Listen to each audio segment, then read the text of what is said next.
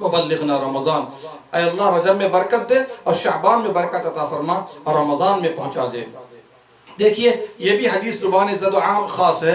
ابن رجب حنبلی کہتے ہیں لطائف المعارف کے اندر کہ امام نووی نے اذکار میں کہا ہے کہ اس کی سند ضعیف ہے۔ امام البانی ضعیف الترغیب میں کہتے ہیں حدیث ضعیف ہے۔ یہاں پر یہ بات بتلا دوں، سندن یہ ضعیف ضرور ہے، لیکن اسلاف کرام رمضان کو پانے کے لیے دعا کیا کرتے تھے، جیسا کہ حافظ ابن رجب رحمہ اللہ نے اپنی کتاب لطائف المعارف میں کہا ہے کہ معلّہ بن فضل جب 6 مہینہ باقی رہ جاتا رمضان کو تو وہ دعا کرتے رہتے تھے رمضان پانے کے لیے، اور رمضان جب گزر جاتا تو باقی مہینے اس کی قبولیت کی دعا کیا کرتے تھے۔ تو دعا کرنا ثابت ہے، لیکن یہ حدیث پیش نہ کی جائے، نبی صلی اللہ علیہ وسلم کی طرف اسے منسوب نہ کیا جائے۔ 11ویں حدیث ہے جس کی بنیاد بھی کمزور ہے کہ رجب اللہ کا مہینہ ہے، شعبان میرا مہینہ ہے اور رمضان میری امت کا مہینہ ہے۔ ابن القیم رحمہ اللہ المنار المنیف میں کہتے ہیں حدیث موضوع ہے، اور شوکانی نے فوائد مجموعہ میں، حافظ ذہبی نے تاریخ اسلام میں، حافظ ابن حجر اسقلانی نے تبیین العجب میں، اور ابن الجوزی نے موضوعات میں اس کو حدیث موضوع بتایا ہے۔ تو اس سے کیا بات واضح ہوئی کہ آدمی کو چاہیے ان حدیث کو پیش نہ کرے، بلکہ صحیح حدیث ہمارے لیے کافی ہیں۔ اسی طریقے سے ایک اور حدیث لے لیجئے جو مشہور ہے، افطار کے وقت عام طور پر لوگ دعا پڑھتے ہیں، کیا؟ بسم اللہ اللہم لک صمت وعلی رزقک افطرت۔ یہ حدیث بھی جیسا کہ امام شوکانی نے اوطار میں، حافظ ابن حجر تلخیص الحبیر میں کہتے ہیں کہ اسناد ضعیف، اس کی سند ضعیف ہے۔ البانی نے ارواء الغلیل میں کہا حدیث ضعیف ہے۔ اب بہت سے لوگ اس کے ساتھ ایک جملہ اور بڑھا دیتے ہیں، اللہم لک صمت وبک آمنت وعلیک توکلت وعلی رزقک افطرت۔ درمیان میں جو جملہ داخل کیا گیا بک آمنت وعلیک توکلت، اس کی کوئی بنیاد نہیں ہے۔ یہاں تک کہ ملا علی قاری حنفی رحمۃ اللہ علیہ مرقات المفاتیح میں کہتے ہیں کہ وبک آمنت کی کوئی اصل نہیں ہے۔ اسی طرح وعلیک توکلت یہ بھی بڑھانا یہ بے بنیاد ہے۔ لیکن صحیح حدیث میں کیا ثابت ہے؟ نبی صلی اللہ علیہ وسلم جب افطار کرتے تو پڑھتے ذهب الظمأ وابتلت العروق وثبت الاجر انشاءاللہ۔ یہ روایت ابو داؤد کے اندر ہے اور علامہ البانی نے حسن قرار۔ ایک اور حدیث لے لیجئے جس کی بنیاد مضبوط نہیں، کیا؟ نبی صلی اللہ علیہ وسلم نے فرمایا روزہ دار کی نیند عبادت ہے، خاموشی تسبیح ہے، اس کا عمل مضاعف ہے اور اس کی دعا مقبول ہے اور اس کا گناہ مغفور ہے۔ ان الفاظ کے ساتھ یہ حدیث کمزور ہے، چونکہ سند اس کی کمزور ہے۔ علامہ البانی نے ضعیف الجامع میں کہا حدیث ضعیف ہے، اور سلسلہ ضعیفہ میں کہا ہے کہ ضعیف جدا، یہ سخت کمزور ہے۔ حالانکہ ثابت ہے کہ اعمال رمضان میں اس کے ثواب بڑھا دیے جاتے ہیں، غیر رمضان کے مقابلے میں بہت زیادہ ثواب بڑھا دیا جاتا ہے، اس میں کوئی شک نہیں ہے۔ اسی طریقے سے روزہ دار کی دعا رد نہیں کی جاتی ہے، یہ بھی ثابت ہے کہ روزہ گناہوں کا کفارہ ہے، لیکن یہ کہنا روزہ دار کا سونا عبادت ہے، خاموشی تسبیح ہے، یہ کسی صحیح دلیل سے ثابت نہیں ہے۔ اسی طرح ایک اور روایت پیش کی جاتی ہے یوم صومکم یوم نحرکم، کہ رمضان کا جو پہلا روزہ ہے وہ قربانی کے دن کے جیسا ہے، یہ بھی جو ہے اس کی کوئی بنیاد نہیں ہے۔ امام احمد بن حنبل رحمۃ اللہ علیہ فرماتے ہیں اس کی کوئی بنیاد نہیں ہے۔ شیخ الاسلام ابن تیمیہ رحمہ اللہ مجموع الفتاوی میں کہتے ہیں کہ کتب اسلام میں یہ حدیث نہیں جانی جاتی ہے۔ ابن القیم نے المنار المنیف میں کہا کہ باطل ہے۔ عراقی اور سخاوی، زرکشی اور سیوطی اور عجلونی وغیرہ نے کہا ہے، اور علامہ البانی نے اس کی کوئی بنیاد نہیں ہے۔ امام نووی نے مجموع کے اندر کہا ہے کہ ضعیف ہے بلکہ منکر ہے۔ علامہ ابن باز رحمۃ اللہ علیہ نے کہا لا اعلم له اصلا شرعیا، اس کی کوئی شرعی بنیاد نہیں ہے۔ کیا پتا چلا؟ اس طرح کی بات کرنا بے بنیاد ہے، اس سے پرہیز کیا جائے۔ ایک اور روایت لے لیجئے تاکہ میں اپنی بات ختم کروں۔ نبی صلی اللہ علیہ وسلم کی طرف یہ حدیث منسوب کی جاتی ہے من افطر یوم من رمضان فی غیر رخصت ولا مرض لم يقض عنه صوم الدهر وان صامه۔ اگر کوئی آدمی بغیر رخصت اور بغیر بیماری کے رمضان کا کوئی روزہ توڑ دے، نہ رکھ پائے، تو پوری زندگی روزہ رکھے گا، اس کے برابر نہیں ہے۔ اس سند کے ساتھ امام دارقطنی اور البانی نے کہا حدیث ضعیف ہے۔ علامہ ابن باز نے کہا ضعیف المضطرب، یہ ضعیف روایت ہے، اہل علم کے نزدیک صحیح نہیں ہے۔ لیکن اس کا یہ مطلب نہیں ہے کہ روزہ اگر توڑ دیتا ہے تو کوئی گناہ نہیں ہے، بلکہ اس کے بارے میں انشاءاللہ ہم تفصیلی گفتگو کریں گے کہ ایسے لوگوں کو نبی صلی اللہ علیہ وسلم کو جب لے جایا گیا ایک موقع پر اور ایک بہت اونچے پہاڑ کی طرف فرشتے لے گئے اور اس پر چڑھایا گیا آپ کو، تو کچھ لوگوں کو الٹے لٹکا دیا گیا تھا، کچھ لوگوں کو الٹے لٹکا دیا گیا تھا۔ چیخ و پکار کی آواز، چیخ و پکار لوگ سن رہے تھے۔ نبی صلی اللہ علیہ وسلم نے سنا تو پوچھا فرشتوں یہ کون لوگ ہیں؟ کہا یہ اصوات اہل النار، یہ جہنمیوں کی آواز ہے۔ پوچھا کن لوگوں کو الٹے لٹکا دیا گیا ہے اور ان کے ہونٹوں کو آگ کے قینچیوں سے کاٹا جا رہا ہے؟ تو کہا یہ وہ لوگ ہیں جو روزہ تو رکھتے تھے لیکن افطار کا وقت آنے سے پہلے روزہ توڑ دیا کرتے تھے، افطار کا وقت آنے سے پہلے روزہ توڑ دیا کرتے تھے۔ تو بھلا بتائیے روزہ رکھ کر وقت افطار آنے سے پہلے روزہ توڑنے کی یہ سزا ہے، تو جو لوگ روزہ نہیں رکھتے ان کی کیا سزا ہوگی آپ اندازہ لگا سکتے ہیں۔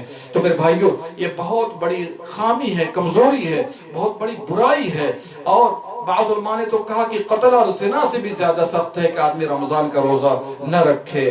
لیکن ہمیں صحیح حدیث کو پیش کرنا چاہیے، ضعیف اور موضوع روایات کی طرف جانے کی ضرورت نہیں ہے۔ تو یہ چند حدیثیں میں نے آپ کے سامنے اس لیے پیش کی ہیں کہ رمضان سے پہلے اور رمضان کے مہینے میں لوگ ایسی روایات کا سہارا لیتے ہیں۔ میرے بھائیوں میں نے پہلے ہی بتا دیا آپ کو، جس کی بنیاد ٹھوس نہیں ہے، تو اس کا مطلب یہ ہے کہ وہ شک ہے کہ نبی صلی اللہ علیہ وسلم کا فرمان ہے یا نہیں ہے۔ تو ایسے لوگوں کو ایسی احادیث سے گریز کرنا چاہیے۔ صحیح حدیث ہمارے لیے کافی ہے، اور صحیح احادیث میں جو نبی صلی اللہ علیہ وسلم نے فضائل بیان کیے ہیں، آپ صلی اللہ علیہ وسلم نے رمضان اور روزے کی جو عظمت بیان کی ہے وہ ہمارے لیے کافی ہے، اور قرآن کی آیات بھی اس سلسلے میں ہمارے لیے صحیح رہنمائی کر دیتی ہیں۔ ضعیف اور موضوع روایات کا سہارا لے کر کسی چیز کو پیش کرنا اور اس کے تین کو تال بنا دینا یہ مسلمان کے لیے مناسب نہیں، بالخصوص جب احکام کا مسئلہ ہو تو صحیح احادیث ہی کافی ہیں۔ اور یاد رکھنا چاہیے تمام محدثین کے نزدیک ضعیف روایات احکام کے باب میں حجت نہیں، اور عقیدے کے معاملے میں جیسا کہ لوگوں نے بنیاد بنا لی ہے اس سے پرہیز کرنا چاہیے تاکہ امت سے خلفشار ختم ہو۔ اللہ سبحانہ وتعالی ہم سب کو قرآن و سنت پر چلنے اور اس پر عمل کرنے کی توفیق دے۔ صحیح احادیث کو ہم اپنے لیے مشعل راہ بنا لیں، ضعیف احادیث اور موضوع احادیث سے کنارہ کش ہوں، اور اس کے لیے ہمیں اور آپ کو علم شرعی حاصل کرنے کی ضرورت ہوگی۔ اللہ ہم سب کو علم و عمل سے نوازے، آمین یا رب العالمین۔ انشاءاللہ کل ہمارا پروگرام 7 بجے سعودی ٹائم سے انشاءاللہ ہوگا، اور اس میں گفتگو کریں گے، اور بلکہ کوشش یہ کروں گا کہ ہم جو آیات سیام ہیں، روزے کی آیات ہیں، اس کی تفسیر پیش کریں تاکہ باذن اللہ تعالی قرآن سے اپنے سینوں کو منور کریں اور اس سے سیرابی حاصل کریں۔ اللہ ہم سب کو کہنے سننے سے زیادہ عمل کرنے کی توفیق دے، آمین یا رب العالمین۔ اللہم صلی علی نبینا محمد وعلی آلہ وصحبہ اجمعین۔